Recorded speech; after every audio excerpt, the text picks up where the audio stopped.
नवाज शरीफ साहब अगर आ भी जाते हैं, एक लम्हे के लिए मान लेते हैं, तो वो क्या डिफरेंस उनका होगा?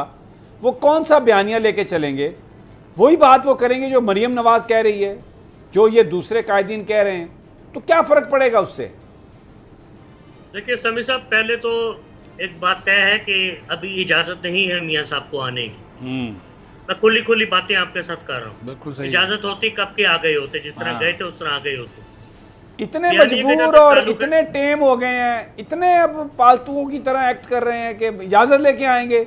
वो कहते थे वोट को इज्जत दो, ये कौन है 5-6 अफराद, और ये कौन है नाम ले लेके कहते थे, अब इजाज़त चाहिए।